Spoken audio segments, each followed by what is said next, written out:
Welcome to the Kriya Yoga podcast, a source of inspiration and actionable education for those inspired towards the goal of enlightenment through yogic meditation. Through these interviews, discussions, and reflections, it is my intention to share the possibility of waking up to the reality of self and God realization, and to remind you of the immortal words of Paramahansa Yogananda. Don't look back. Don't look to the left or to the right. Look straight ahead to the goal and go all the way in this lifetime. I'm Ryan Kurczak, and I'll be your host on this adventure of spiritual self-discovery. Welcome back to the Kriya Yoga podcast. I'm here once again with another very special guest, Professor Edwin Bryant of Rutgers University. Mr. Bryant has written several books, including a commentary on the Yoga Sutras of Patanjali and its sequel, Bhakti Yoga. Along with being a prolific writer and teacher, Edwin Bryant has been a practitioner of Bhakti Yoga for over 45 years. Since we don't spend enough time speaking about Bhakti on this podcast, I felt he would be an inspiring guest to say more about the path of devotion. I hope you enjoy this interesting and informational conversation as much as I did. So before we get started, I know a lot of people who tune into the podcast know of you because I've talked about your book. But would you mind telling us just a little bit about yourself and your own path? What is your tradition and where are you coming from? Well, I'm a Vrindavan Bhakti, follower of Vrindavan Bhakti, Braj Bhakti, which is a specific kind of devotional tradition that we find in the Vrindavan, sort of between Delhi and Agra. There's the Vrindavan area, which is where Krishna spent his childhood days. So that you could call that so many things, but I like to call it Braj Bhakti because Braj is the kind of traditional name, and it suggests little Krishna because there's various Krishnas and there's various kinds of bhakti focused on various forms of Ishvara. But even within a particular form, like Krishna, then there's, little Krishna, Radha Krishna, Mahabharata Krishna, Dwarkadish, and there's geographical forms, and then there's all forms even within a lineage, within a tradition. And so Vraj, if you use the term Vraj Bhakti, it indicates, little Krishna with the cows and, frolicking around in the forest of Vrindavan. So it's a term that's used in a geographically specific area around Vrindavan. Okay. And did you discover that? Did you discover that before you got involved in the academic world, or was that after? So the academic world was very much a footnote to that. Okay. So I first, stumbled into Vraj in late 70s. Okay. So I was one of these characters that came overland, and I was, hitchhiking about, and then quite by accident. But, obviously I like to think that Bhagavan called me there because it was so completely and utterly, I won't call it mystical because that word might, is a little, gets overused, but it was definitely nothing to do with my conscious decision making. I was on a train from Delhi to Agra, and it was just a series of what seemed to be coincidences. But I like to think perhaps Sri Krishna called me to Vrindavan. That's just just how I like to think of it. I'm not saying it has any bearing on reality. So it wasn't what you were looking for, but you found it.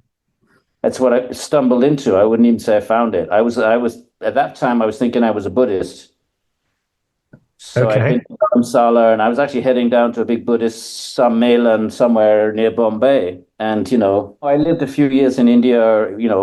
Sort of went native and. I shaved my head. I was, became a sadhu sort of figure. Very traditional. I wasn't like a hippy dippy kind of, pick and choose sort of person. I went deep into a very specific Orthodox lineage. I'm still connected with that lineage. Right. So then I lived in an ashram for a few years, and then that went sour. And at that point, I was looking for a way to continue doing what I was doing, but I wasn't a young upstart anymore. I must have been in my 30s, and at that point I thought, well, I need some sort of stability. And I thought academia. Well, actually, my original plan was to just get a certificate in teaching English as a foreign language and teach English in the Middle East, and then live in India 9 months of the year and teach in like, Bahrain and these places where you could make a lot of money, by at least by my way of thinking back then, enough to fund you for a year. That was my original plan. And then I happened to be in New York City, and there was Columbia University, and I thought, okay, let me. I didn't even have a BA, to be honest, because I dropped out of university in England after a year. But anyway, that's not a very, that story, as I say, it's all up somewhere. But yeah, so academe was a kind of not even a backup plan. It was after I left the ashram, I was going to go back to teaching English actually, and so I thought I'd get a BA degree at least, because then you get slightly better jobs in the Middle East. And then because I had Hindi, I was given grants. At that time, there was funding available in Columbia University for these languages. The American government realized it wasn't doing too well on these non-Western languages. So I was funded actually. And then so I just kept going. I thought, okay, I'll get a PhD then. And, my mentors all took me under their wings. And then I got my PhD, and I thought, well, that didn't cost me much. And then I just got a phone call from out of the blue. It's one of those manna from heaven moments that we all get, maybe 2 or 3 in a lifetime. And that's how the academic, and it never entered my mind I would ever be an academic. Yeah. Well, that brings me to one of the reasons I wanted to talk to you. I listened to one of your courses on the Yoga Sutras. I believe you're going through chapter 3 over the summer. And offhandedly, you said, once you get done teaching all of the material from these different commentaries and so on, that then you're just going to go full bhakti. Yeah. You remember saying that? Oh, I say it all the time. Yeah, my heart is relishing. Well, the Bhagavata Purana is so rich. It's not just this quintessential bhakti text, the Bhagavata. Mm-hmm. I mean, it has hundreds of commentaries, with the other Puranas have maybe one, either nothing or one or at most 2. So the Bhagavatam's got almost, not hundreds, it's got almost 100, or by now it's probably over 100. So there's no question that Bhagavata Purana, amongst the Purana, which are the devotion, they are the bhakti texts, they are the Purana, the mainstream ones. The pan-Indian ones, because there's all these sort of little texts that are known in, little areas, but they're not pan-Indian. So in terms of pan-Indian bhakti, we've got the Puranas, and then the Bhagavatam is by far the most eminent, I would suppose. But it has a lot of jnana in it. Right. Whatever you get from Patanjali and Vedanta and Mimamsa and Nyaya, all these other sort of intellectual systems, whoever wrote the Bhagavatam was undoubtedly very, very schooled in the entire Indian intellectual traditions, not just philosophical, but also poetic and literary. It's a whole other aspect that hasn't really been transplanted in the West, the Kavya tradition. Bhagavad Purana is exquisite poetry, the 10th book. So yes, you could lose yourself in that for many lifetimes, very happily, happily. Well, for you, what does that mean, though? It means that the Bhagavata Purana is the Purana of Bhagavan. Right. So I mean, when you say you're going to immerse yourself in bhakti, for you personally, like what would that look like? What is that like for you? Well, it would mean solitude, hermetic existence. It would mean primarily japa, svadhyaya, the engagement with the Bhagavad Purana, and puja with deities, and which either in Vrindavan, in India, or probably some months there, some months. And it would be very nice if, by now I have this website and we do all these courses. It'd be very nice if some of the students from all of those courses would join me on a weekly, and let's see what the interest in, but a regular svadhyaya of the Bhagavata Purana. Right. But what it means is immersing your mind in Bhagavan in some form or fashion. So it's different from Patanjali in yoga, where you try to still the mind completely, because you want to remove the mind from interfering with consciousness being conscious of itself, with svarupa vasthanam. So you have to neutralize the mind. So basically, your chittavritti nirodha-ing the mind. So that's a very different process from bhakti, where you're not nirodha-ing the mind, you are absorbing the mind in Bhagavan.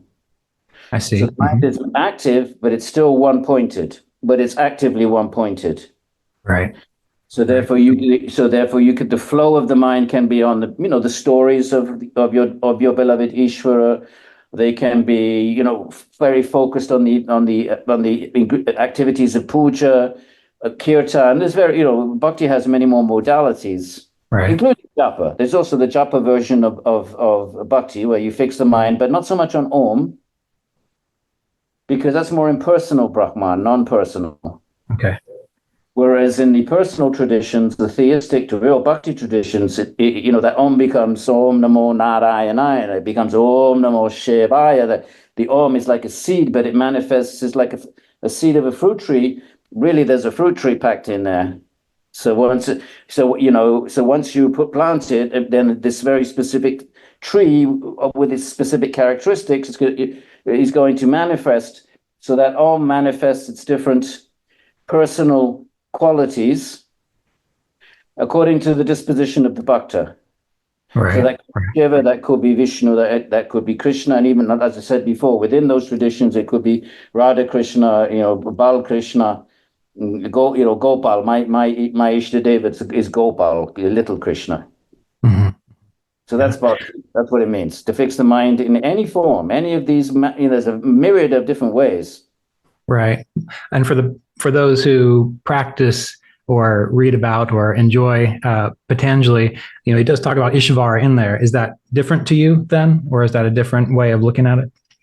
Well, it's obviously the same Ishvara, but the role of Ishvara in Patanjali is to give you your Swarupa Vastanam. Right? So Ishvara Pranidhanat, Samadhi Siddhir. So what do you get from Ishvara Pranidhanat? You get Samadhi Siddhir, you get so Ishvara can bestow. Samadhi in Patanjali is an experience of your Atman. Okay.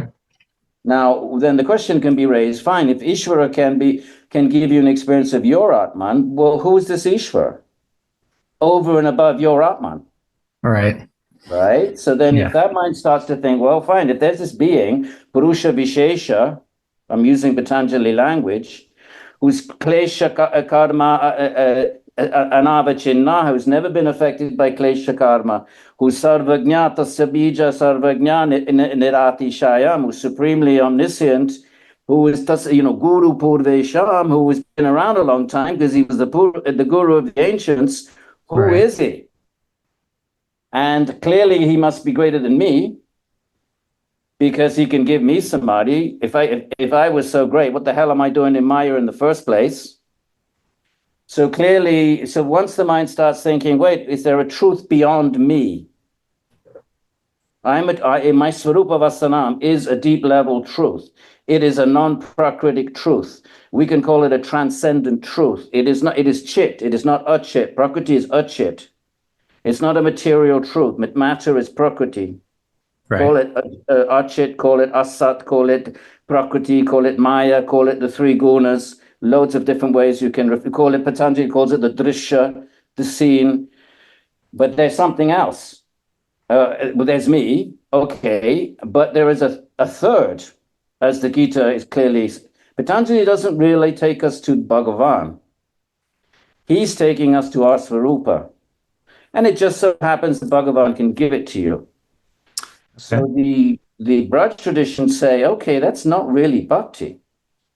It's theism. It's theism, unlike Buddhism, unlike Mimamsa, which is not theism, Jainism. It's theism, but the role of Ishvara there's no relationship with Ishvara. There's no attempt to develop or understanding what to speak of love and a relationship with Ishvara. No, Ishvara is purely functionalistic. You fix your mind on him in the form of Om, tas japa tadartha bhavanam, and samadhi siddhir. He'll give you samadhi. Now, bhaktas don't reject that, because of course there is an Atman. So there must be an experience of Atman, autonomous experience of Atman that's autonomous from Bhagavan.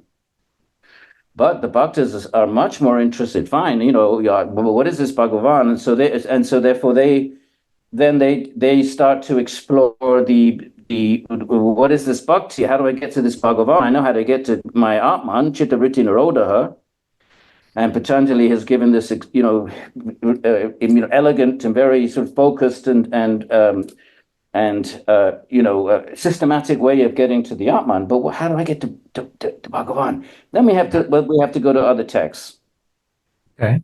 Yeah, I guess the way I was, go ahead. The way I was looking at it was, let's just say that Bhagavan is Hawaii and California is the experience that Patanjali is pointing you towards. And so sometimes it really works to stop in California before you go on to Hawaii. Sure. Okay, you could look at it that way, provided we understand that Hawaii is an infinitely greater, and I'm sure Californians would not like that, but if we want to take the metaphor, if we want to make an apple of gold, we'd have to say Hawaii is infinitely greater, more wondrous, more awesome, more omni everything than California. In other words, Bhagavan, the glories of the Atman is just an angsha. The Gita calls it an amsa, a tiny spark. Whereas Bhagavan is the infinitude of everything. So yes, you could say it's a stepping stone. Your point holds good. Yeah, it's interesting. I've never really considered myself much of a devotional type, other than I was devoted to study and practice. Like my teacher's teacher, Paramahansa Yogananda. When I think of him, I think of that as someone who is a very devotional person. I also really enjoyed Ramana Maharshi, and he also seems devotional in his own way, but not quite in the same way, Well, you'd have to look at one could be devotional, but what's the goal of the practice? I think that's the way that's one way that one can make a distinction between any path, even if it's devotionally rich, including Advaita Vedanta. There's a lot of bhakti and pujas, and you go down to Sringeri Math down South India and a temple. But if it's taking you to your own Atman, there's various ways of dividing up the moksha paths. There's all different kinds of ways. But one way is what takes you to your own deep level self versus what takes you to a distinct supreme self. Now, not all schools are going to even accept there's a supreme ultimate self. Right. So that got to factor that in as well. So then the idea of Purusha in the Patanjali system, that is not equivalent to Bhagavan in the way you're describing. No, Bhagavan is Param Purusha, the Param Purusha. But even Patanjali calls him a Purusha Vishesha, special Purusha. Purusha just means conscious being. Right. So Purusha just means a monad of consciousness. And Prakriti is the opposite. So you have Purusha Prakriti, but you could also say Chit, Achit. That might be a more, so Chit means conscious. So Purusha is conscious, and then the rest is, and Prakriti is Maya, it's the three gunas, so Bhagavan is on the side of consciousness, so he's there for a Vishesh, but he's a Vishesha Purusha. He's a Param Purusha in the Gita. He's a supreme. He's not the same level as you or I, at least not in Patanjali and Vaishnava Vedanta.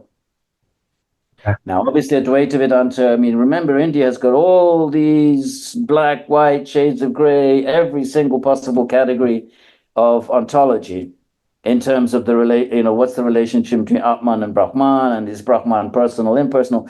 There's every nuance conceivable. So, one has to make certain decisions. Do we think we are the ultimate causal truth or just a tiny spark of it? So if it's obvious that, I can't be the ultimate causal truth because I'm trapped in ignorance and I'm stuck in this body and I have to run to the bathroom every 5 hours. So how can I be the ultimate truth that's the support of infinite universes? If that seems like a ridiculous proposition, then probably one's sort of on the sort of monotheistic side of things, which would be in Hinduism, it would be Christianity, Judaism, Islam. And in India, it would be Vaishnava and Shaiva Siddhanta. And then there are paths which just take you to Brahman, to your own, Ramana Maharshi, you mentioned, great beings, but their experience and from the way they describe it and the goals of their traditions are taking you to your own self, which is ultimately infinite. Brahman is infinite. So you can have that. You can have a Satchidananda infinite experience. The bhaktas don't want it. Okay. They want beyond that. They want love. They want love with the Supreme Being. They don't want Ananda. They want prema. Mm. So what do you want? Think about that. You want Ananda? You want Ananda? It's right there, right in under your shirt, within your skin, nestled in the heart. There's this Atman, the Upanishads say, in the cave of the heart. There you are, and within that, the gross body, then the subtle body, and the pranas, and keep going. There is the Atman, and what is its nature? It's Satchid, according to Sankhya, Satchid Ananda. Mm-hmm. So that's you. You are that. Upanishads, Tattvamasi. Now, but then with those who think, okay, that's fair enough, but who created the universe? Vedanta, fourth chapter, it wasn't me. I can't even create I can't even bang a nail in a wall without bursting the gas pipe. So who is the supreme supporter of everything? Kashmir. So Advaita Vedanta says, well, actually, you don't have to deal with that because this universe is unreal. Anyway, let's not get into all the different nuances. Let's leave the conversation. So what I'm hearing you say with this Parabrahma, that to me, what's that? That's a good term, Parabrahman. The Gita calls it Parabrahman, yeah. That is so incomprehensible. How does one experience that and remain functional? Well, first of all, the only way to experience it is surrender, because you cannot grasp it neither with your yogic virtuosity. Patanjali, you can experience the goal of Patanjali by willpower. He even says it in verse 7, yatna. Tatrasthito yatna. How do you get there? Yatna. Dirghakala nerantarya. You effort, willpower for a long time, no interruptions. Not Bhagavan. We can't control Bhagavan with our yogic virtuosity. So it's the only one way. Learning means nothing. Tapas, all these things are there. I'm not saying they're tossed out, but they're there. They're actually there because what we do when we do our tapas, our svadhyaya, and we do the regular yogic stuff, is we're just trying to appeal to Bhagavan. Bhagavan, look, I can't do anything. It's all grace, grace, grace. But here I am for my little, I had to do something, so I'm doing all of these acts. I'm offering them all to you. I realize none of them can conquer you. They can't force you to come into my sphere of experience. So it's purely grace. So all the acts of bhakti, what we're really trying to do is attract grace. It's not that the acts of bhakti themselves have any power of their own over Bhagavan. They do in Jnana, they do in Patanjali, they do in Dhyana, DH, but not Bhagavan. So we do these acts not because they have any power to generate bhakti. Bhakti is a gift from Bhagavan. It's a gift. It comes from outside. So there, it's not Patanjali's inside. Your mind is nirodering the mind. Who's niroding the mind? The mind's niroding the mind. But so therefore, all of the acts of bhakti are simply trying to pathetically show Bhagavan, look, I don't know what to, from my side, I'm doing everything that sacred texts tell me to do, and I'm offering them all to you. I realize they're all ineffective, ineffectual, but kindly just see my pathetic efforts and bestow grace. That's bhakti. So what do? You surrender. I mean, even Patanjali vaguely hints at that with the word pranidhana. Right.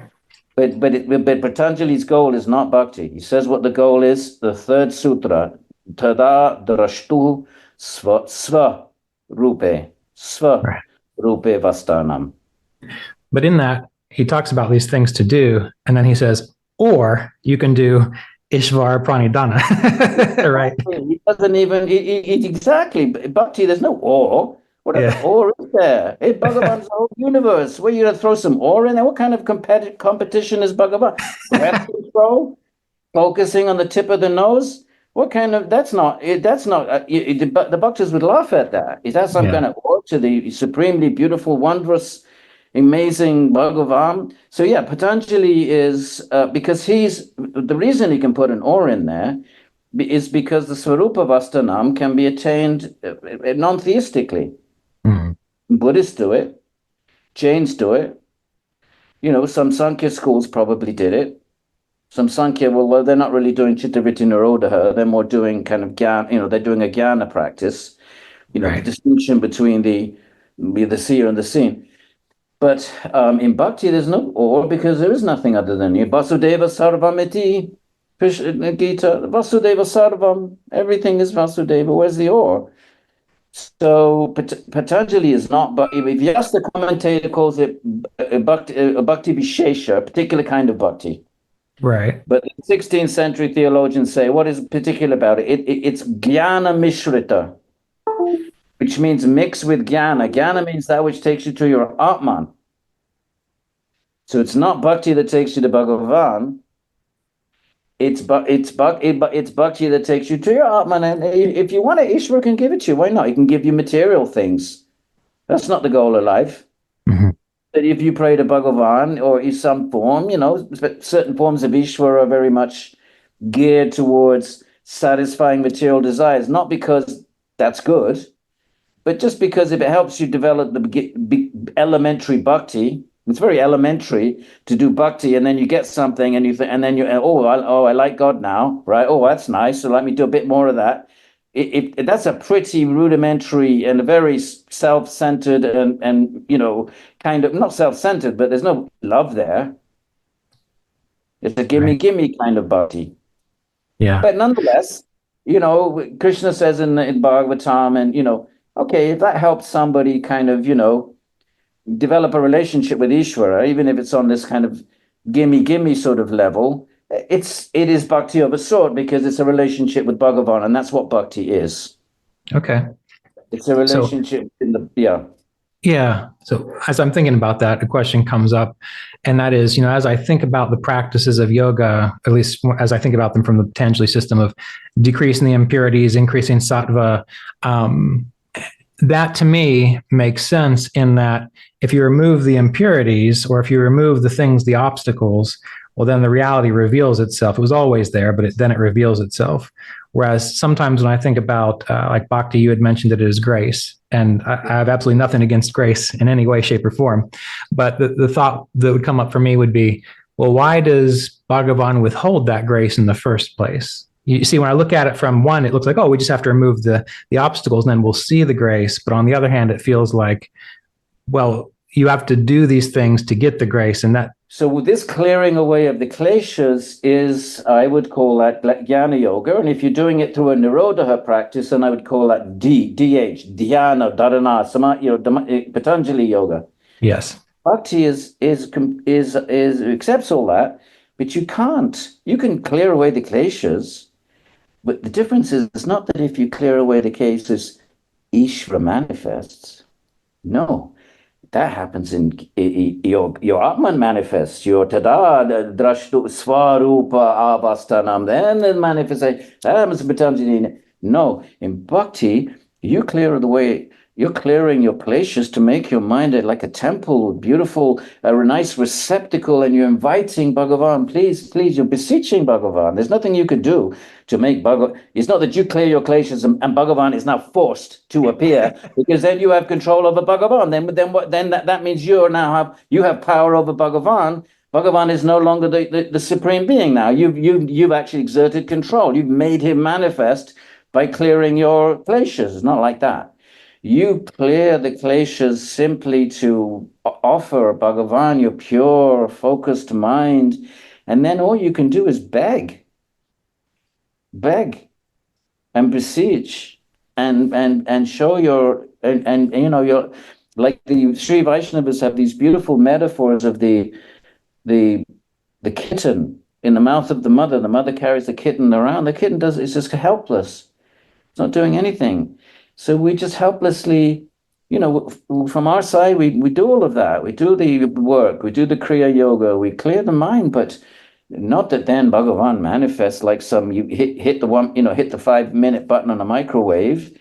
Absolutely not. Bhagavan is completely free, unlimited, untouchable. Nothing can force Bhagavan to do anything, unless Bhagavan by pure grace, attracted by our efforts, attracted by our pathetic little efforts. It's like a parent watching a little kid trying to pick up a stone or something. And then the parent just steps in and just sort of helps out. I don't know if that's a good example, but the little child captures the compassion of the parent, and the parent steps in to satisfy the child. So it's something like that, maybe. Okay. Well, then how does one, I'm sorry, I'm having such a hard time. No, you're doing fantastic. Yeah. I mean, it's good because the things you're saying are clearly you're coming from a place of swadhyaya. And so this is an informed conversation, and those are the best. Yeah, well, I appreciate that. Thank you for your patience. I hear what you're saying, and it makes sense to me logically in some odd way. It makes sense to me intuitively. But I guess I'm just trying to figure out how to, I mean, if you can't do anything, if you're not contributing in a way, well, then are you simply engaging the practices just because you know that they're a good thing to do, and then it's just an allowing of whatever comes from that, and then being fine with whatever comes or does not come, I suppose. Well, I think that's heading in the right direction, but you're trying to attract the grace of God. Right. You're doing all the practices every other yogi's doing. Uh-huh. You have three yogis sitting in 3 rooms, right? Like Abbey Road, the Beatles walking out of the 4 doors. And you have the brownstone houses. You got one yogi doing Patanjali in one house, one doing, Jnana Yoga or Advaita or Vedanta in another, whatever. And then you have they're all doing the same thing externally in terms of their practices. They're following the yamas, the niyamas, they're doing the Kriya Yogas, the svadhyayas, but the other 2 are doing it and they're using their willpower because you can use your willpower to bring about a Svarupa Vastanam experience, right. or however that's framed by Advaita Vedanta. But the bhakta is doing all of that. But the bhakta is simply trying to clear the mind, like we said before, so that it's a fitting receptacle should Bhagavan manifest there by grace. So you'll be desperately hoping, and you kind of have faith that one day that will happen. The hope is there. Hope is part of the bhakti path, but not any kind of expectancy, because expectancy is there's no expectancy, because when you expect something, there's no humility there. You think you're due. You think you're owed. You look at me, I've done all of this for 50 years. Where's my bhakti? No, that's a no. So all of that has to be purged. So you're doing 2 things. You're clearing the mind so that when Bhagavan, when Bhagavan manifests, you've made the best possible receptacle. Just like if you have a temple, you're cleaning it, you're making beautiful paintings, you're doing everything to make the temple is exquisite. The Indian temples are carving every inch of it, on the one hand, but on the other hand, you're making a fit receptacle. On the other hand, you're showing Bhagavan, look, from my side, I'm doing everything I can, even though I know none of this can capture you. Actually, what I'm hoping to capture is your compassion. I'm hoping to capture I'm hoping you, by my humility and my patheticness and my tininess, I'm hoping to capture your compassion. If there's any sense of capturing Bhagavan, it's capturing the compassion, not actually forcing Bhagavan. Now you have to manifest in my mind because I cleared the kleshas. No, that you can do with the Atman, not with Bhagavan. So let's rewind a little bit to the beginning of your, I guess, path or journey. You had mentioned that you were interested in Buddhism at first. Is that right? Yeah. Okay. So your interest in Buddhism, did it still have the devotional aspect to it, or were you coming at it from more of a, I guess, knowledge, jnana-based approach? Does that question make sense? I was kind of a scruffy mutt that was halfway between a hippie and a wannabe sadhu, and I didn't know anything. I'd read the usual classics, Autobiography of a Yogi. I'd read the sort of, the usual things that were circulating in the counterculture. I hadn't read anything about Krishna. Right. So, there was the cool factor, Tibetan Buddhism, and I think it was partly the cool factor, but I never resonated with it. Okay. Well, the reason I was There were certain questions like why are we in the situation in the first place? What is it? They weren't so much theistic. I wasn't so much bothered by the lack of theism. I think I probably should have been. I think in my heart I was, I've always been a theist. I was always, but I wasn't really engaging those kinds of questions. Like, am I okay. the ultimate truth versus is there a truth beyond me? At that Okay. time, anyway, those were not prominent questions in my mind. But there were certain questions that weren't getting answered, and I did, and but it was something. I had an identity. I went to India, and I made a vow I would never go back to the West. But at least it was an identity, a spiritual identity that I'd gone to India to find. And even though I knew it wasn't mine, it felt like I was doing what I'd set out to do in some sort of way. Okay. And the reason I was asking is because I'm trying to get an idea of like a shift in understanding. And I wondered if maybe an approach towards Buddhism, there was a shift from the drier aspects of Buddhism to the more devotional side. And when I think about people who I know who have relationships, Yeah. I see relationships and I see some people absolutely understand what it means to be devoted and to love their partner and to support them, and just for no reason, just to be there with them because there is love in a way. But then I see other people that see it as more utilitarian or just obligation, these kinds of things. And I don't know if it's possible to explain, to the utilitarian, obligatory person what it's like to grasp this capacity for devotion and love. And so in a way, when I'm thinking about this difference here between, say, an interest in jnana yoga and so on, and moving more to a devotional side of things, how can that be described to someone such that they get it, if that makes sense? Well, there's two different things there. One is your analysis of the mundane love, Mm-hmm. and that's one thing. In other words, is there actually love, even in these emotional relationships? Because all of the yoga traditions, all of them would say that's not really love. It's actually utilitarian. So they would actually say within the field of utilitarianism, there's those that are sort of more aware of the utilitarian nature.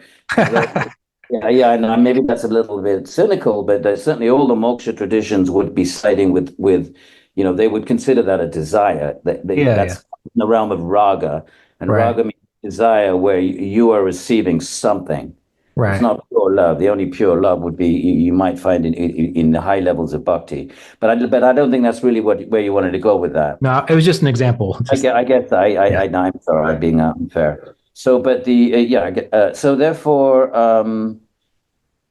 so how well it's the difference is that you can do the jnana with your own independent autonomous willpower, and there are those who are not content with the idea of giving that up. Okay. It's an actual ego thing. Yeah. Say more about that. In other words, if you say, well, who is this Krishna or Vishnu, and what the hell should God have four arms, and what is all this, well, okay, that's a rational thing, but let's go beyond that and say bhakti requires any kind of experience of bhakti requires an abandoning of your doership, of your agency. Right. With your agency disempowers itself. You're an agent, but you use your agency to surrender your agency. Just like Patanjali, you use the mind to nirodha the mind, actually. Who's nirodhaing the mind? Well, the nirodha samskar. So bhakti, you're using your agency to voluntarily surrender your agency to something greater than you. Okay, I follow. Not everyone wants to do that, either because of just pure ego,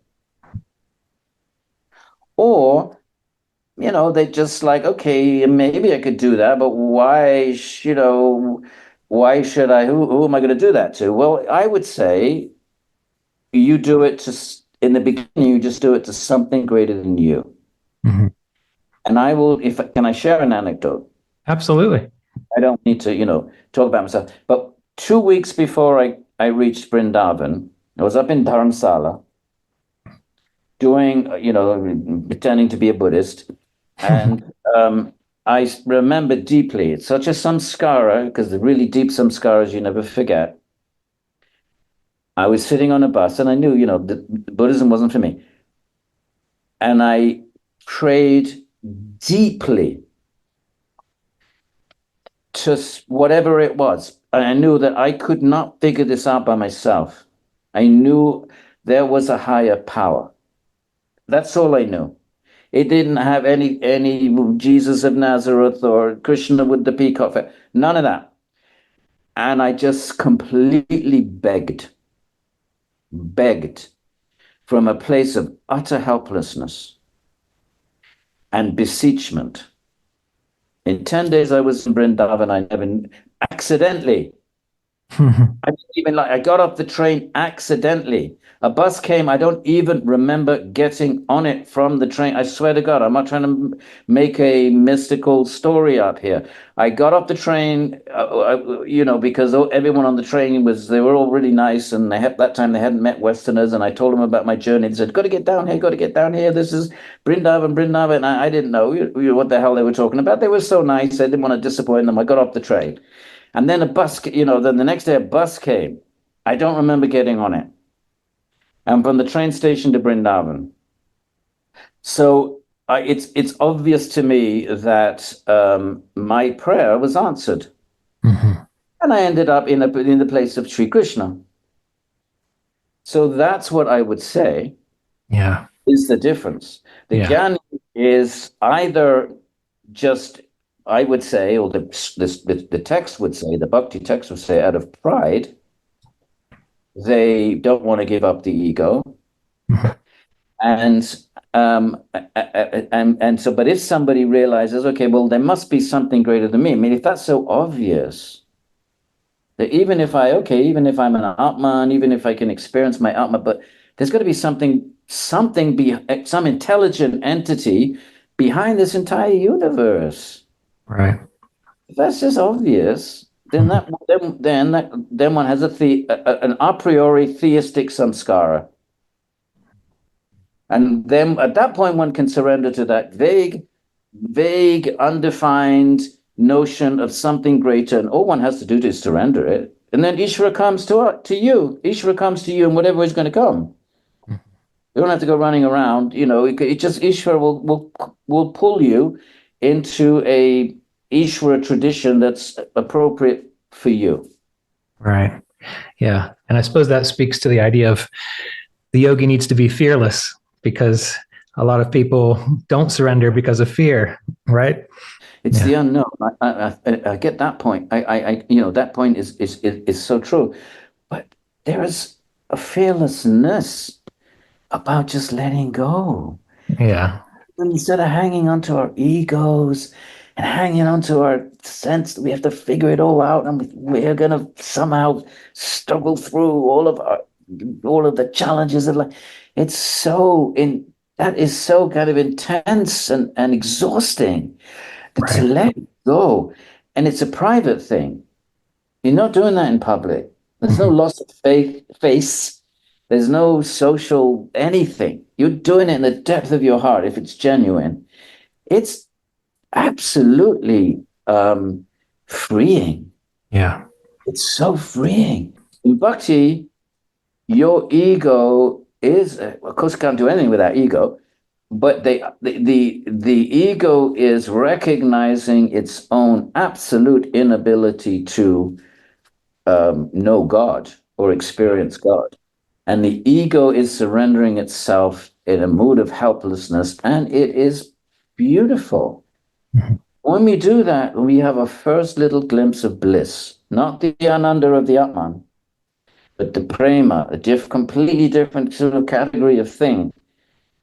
We call prema love, the beginning of this sense of devotional love starts, just the first little glimmering start to awaken in the mind. consciousness becomes aware of this awakening of love in the mind. So I'm going to refer people to your videos on the Bhakti Sutras, which I was listening to a little bit of before we got together today. But I also like listeners to have something that they can take home in a way, that they can incorporate into their life and into their practice. And so aside from listening to those videos to get some more ideas about this yourself, what would you recommend for people on the yogic path? They're going to be in different places on the yogic path to start to tap into this, maybe something that they can just letting go. I mean, I realized that as soon as I asked that question, I was trying to make something happen. That's it. I mean, I don't really want to promote my own books. I don't think I'm. I'll do it. I will promote your books for you. I wrote this book as a sequel to this. You'll see the covers are the same. Okay. This is Bhakti Yoga. This is my tradition. I did this. This is not my tradition. I mean, I'm so grateful that I spent 5 years into. I got to understand the mind a lot more clearly. I got to understand japa a lot more clearly. That this was not the goal. This was just, I realized that there's a yoga community, there's this huge yoga community, and they really have no connection with the traditional commentaries on the Yoga Sutra. So I just thought, but then I did that and I thought, wait a minute, I haven't taken people to the place that I feel in my human life I want to share with people. So then I did the sequel, and you'll see their jackets are identical. Yes. And it has 100 pages, just introduction explaining all the modalities of bhakti. And then it has these beautiful stories from the Bhagavad Purana. So I'm a little bit of, I hesitate to, just show my own books, but I wrote those for the yoga community. They're not academic books. Okay. Even though they're completely grounded in Indian intellectuality, they're not academic in a Western kind of sort of sense. So that's something people are interested. Otherwise, I wish I could give them all for free. I'm really no intention of making money from them. But otherwise, so it is good. It's all about surrender. Yeah. But at some point, one also contacts God, experiences God through the stories pertaining to, for example, a Christian loves Jesus Christ. Why? Because of what Christ did. But how do we know what he did? Well, the Gospels record. Forget about whether they're true, they're not true, 70 years, all of that. Forget about the sort of things that worry academics. Just bracket that, contradictions, all that. But people love Jesus of Nazareth because of the stories that are revealed in the New Testament. And they become attracted to this wonderful being. So once if we feel you have a bhakti disposition, if it's obvious to you that there must be something greater than oneself, if one likes Indian culture somehow or other, just samskarically, past life, who knows what, attracted to Indian culture, and one wants to sort of, where do you start on the path of bhakti? But surrender is really where you start and you end. But over and above that, start reading the stories. Okay. So, like I said, this is Krishna focused, the Bhagavad Purana, but there's Shiva Purana. There are, Vishnu Puranas. There's Devi. There's all these wonderful forms of Ishvara. Remember, bhakti is a relationship between a bhakta and Bhagavan. Bhakti is a verbal noun, so verbs have subjects and objects. So bhakti is that which connects what? A bhakta to Bhagavan or Bhagavati. So you when you read the stories, it's like dating. Yeah. You go on a dating website and I've never done it, but from what I hear, they have profiles, right? I think. And then, I like tennis and I like, Stevie Wonder and I like, travel and I, whatever, I like the color orange and whatever. And then you sort of, so I don't know if it's a great metaphor, but when you read the stories, if your heart is sincere, it's not actually coming from your aesthetic inclinations. If our hearts are really intensely, desperately seeking a connection, For me, I was brought to Vrindavan, but that's not going to happen to someone sitting in West Virginia or, or Brooklyn. Right. And Bhagavan can come in the form of the stories. All of a sudden, you fall in love. You fall in love with little Krishna, who is tottering around, and his father comes home, and he crawls over to get his father's shoes, and he puts them on his head, and he brings them over to his father, and he offers them to the father, and he can hardly carry them. You just fall in love with that. Or you fall in love with the great Lord Shiva, who's so kind that he even these lowly creatures like snakes, which are allowed to kill, even if you're a yogi, you're allowed to kill a poisonous snake. Shiva gives them shelter around his neck. Don't worry, I won't kill you. And you just fall in love with this fantastic being. Or Ma, Kali, with her skulls. And everywhere Krishna missionaries thought she was some satanic being because there was no surrender in their minds. But really, she's your Ma telling you, don't be attached to this life. Don't be attached to this skull is you. You're going to die. Don't be a fool. Don't cling to that body. Inside the body, she's teaching you, and you just think, Ma, and you see her as a loving mother. So you fall in love if you're ready to surrender. Bhagavan or Bhagavati will come, and one of the ways they come, which I recommend because it's something everybody can do in their own living room, and is also recommended by Patanjali, is Svadhyaya of the Bhakti stories. Now, remember, let's be clear about what we're talking about the stories of Bhagavan, not stories of great beings, not stories of Ramana Maharshi. Those are great, but they're Atman stories. They take you to your Atman. Stories of Bhagavan, Shiva, Narayana, Ram, Bhagavati, Krishna, Sri Chaitanya, and stories of the wonderful forms of the goddess. Read those stories if somebody is interested in actual bhakti, not sort of Western mishmash bhakti, but real, traditional, authentic, lineage-based, been around for centuries, millennia, lineage-based bhakti. They are very much focused on one of these great forms, and they're monogamous. Right. You fall in love. It's not that you reject other women or men. You just fall in love with a particular person. So you fall in love with Krishna. It's not all of a sudden you turn your back on everyone else. No, you think Shiva's wonderful. You think Devi's awesome. But you got Lala Gopal has captured your heart, and it's transrational. So that's what I would say. Surrender. That should be the constant state of mind all the time. And within that sort of state of surrender, you then start to read the stories all the time, begging Bhagavan, please come to me. And I just to surrendering to some abstract something is not very richly devotional. Not very richly devotional. It's not very personal. Bhagavan, come to me personally. Once that Bhagavan comes to you, then take the mantra of that form. You do puja to that form, and you find out, well, how do you puja to this form? What are the specific, modalities of puja? All of that comes later, and it's secondary. It's not essential. Essential is the surrender, and then Bhagavan will manifest. He promises he will. We can have faith in that. He promises he will. If you surrender to me, then I'll come. So it's not arrogant to say Bhagavan will come because he promises it. Why is it arrogant to say Bhagavan will come? Because he promises and I trust Bhagavan's promise. So Bhagavan will come, or maybe it's the Devi will come. Well, I have one more question for the record, and then a question off the public record, if you don't mind. Sure. Okay.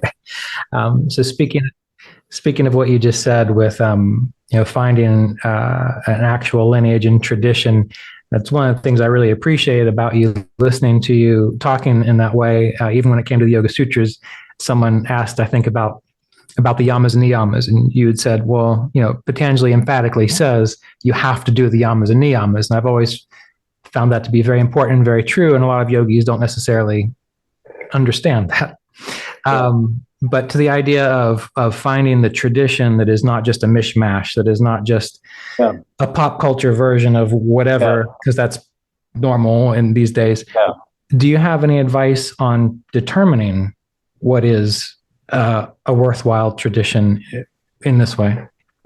Well, again, yeah, I would say, there are standard lineages that have been around centuries. Okay. And so you're following in, if it's just Lone Rangers, it's not, maybe the Lone Ranger is an enlightened bodhisattva, but it's a Lone Ranger. Mm. And it seems just a priori more safe to find a traditional classical lineage that's been around maybe millennia, but certainly many, many centuries. Because that's been time tested. It's had all kinds of great beings within that lineage, and each of them has sort of like authenticated that. So there are the, Vaishnava lineages, there's Shaiva lineages, there's Devi lineages. And I would, I wouldn't worry too much about this, but actually, maybe one should think about this. I would certainly seek a place in a traditional lineage. Yeah. Do Okay. some research, and then find out what, so particular teachers where, because if truth is absolute, it's going to be handed down pretty consistently. So, for example, Krishna, the Krishna devotion has modalities relevant to Krishna, and obviously each acharya, each guru has their own unique relationship with Krishna, but it's going to be within a fairly consistent pattern that's been handed down since as far back as textual traditions go. So that, I think, lends some sense of a legitimacy. Now, if someone is just doing their own thing, well, what does that mean? That they're doing their own thing, and does that mean it's different from something that's been done by huge numbers of people across the millennia? Why would this person be doing something different? I think, is it ego that's kind of like, you'd have to sort of ask some hard questions about, really think carefully, why is this person, and I think that's one of the arguments that actually the Vedic traditions had against the Buddha. Mm-hmm.